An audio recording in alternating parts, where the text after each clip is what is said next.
What is going on, YouTube? So coming back today with another individual team preview for my 2016 NFL previews. And today I will be doing the Dallas Cowboys. So probably the most interesting and unpredictable team heading into this season out of all the previews I've done so far. This is really the only one that I don't know, really couldn't tell you if they're going to make the playoffs or not. Not to spoil the preview, so let's go ahead and get into it. So again, recap the format. I'll be doing my 3 key players, best case, worst case scenario, and then overall record prediction. If you want to see this entire preview lined out, go check out my website in the description below. It has the entire preview lined out as well as what will eventually be all of the other 31 individual team previews.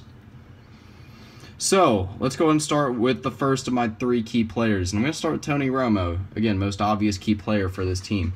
So, he missed pretty much all of last year due to injury.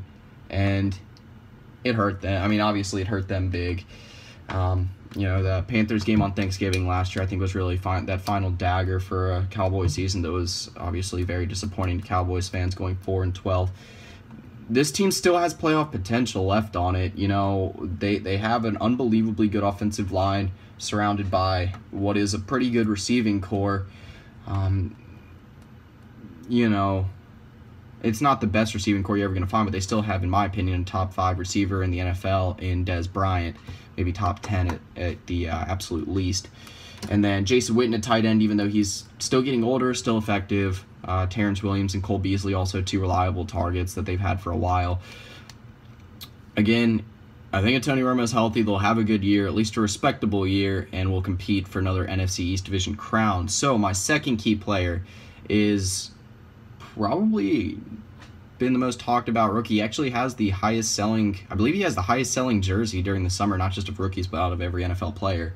That's Ezekiel Elliott. So he was in the news today for the wrong reasons, but we'll see what happens with that. Besides that, he's got massive expectations this year just because of how good he was in college with Ohio State and then how good offensive line he's going to be running behind with the Cowboys. 1,000-yard season with 12 touchdowns is definitely not out of the question. It's not, honestly, a lot of people expect it out of Zeke this year. He's a great receiver out of the backfield, and he's obviously a great runner. So, third key player, moving to the defensive side of the ball. And I got what I think is the heart and soul of their defense, and that's Sean Lee. And the biggest thing for him is just mainly staying healthy. That's just been a theme over his career. I feel like when he's healthy, ready to go, this defense actually ain't bad. The defense has been the Cowboys' weakness for a couple years now, and I think his health is going to be a big key into making this defense at least semi-successful this year so this team can compete on a game-to-game basis. So, my best case scenario for the Cowboys, I think it's 11-5 with a conference championship appearance, but a conference championship loss. This is a very fragile Cowboys team, as we saw last year. We've seen the two sides, the Jekyll and the Hyde of the Cowboys in 2014 and 2015 with the 12-4 team and the Dez caught it year. And then, obviously, last year going 4-12. Puts them back, I believe, in a dead even record. I think it's since 1996 or something like that. So literally the definition of mediocrity over the last 2 decades. So again, I think that's best case scenario. I think that'd be a good season. I think it's not out of the question for the Cowboys to do that either. My worst case scenario though is 5-11 with obviously not making the playoffs. This is probably assuming that Tony Romo gets injured, Dez Bryant has injury problems again. This is a worst case scenario. It's not something I'm expecting, but again, it's something that can happen. It's something that they had to deal with last year, and you saw how that season went. That was probably a lot of people's worst-case scenario in their mind. It can happen. It just probably won't.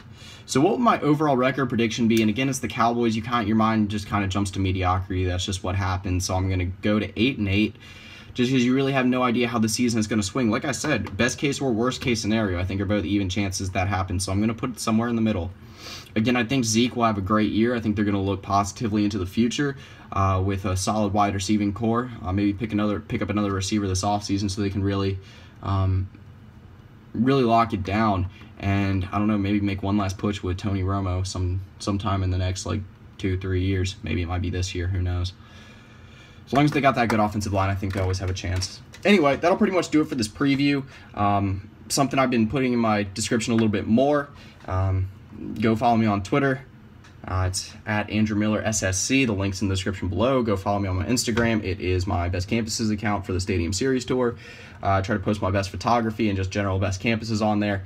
If you go give that a follow, and go look at some of the photography, as little as that would actually help me out tremendously. Really get the Stadium Series Tour, get a nice big push on it. But anyway, like I said, go check out my website too. The entire 32 previews will be on there. But that's pretty much it. See ya.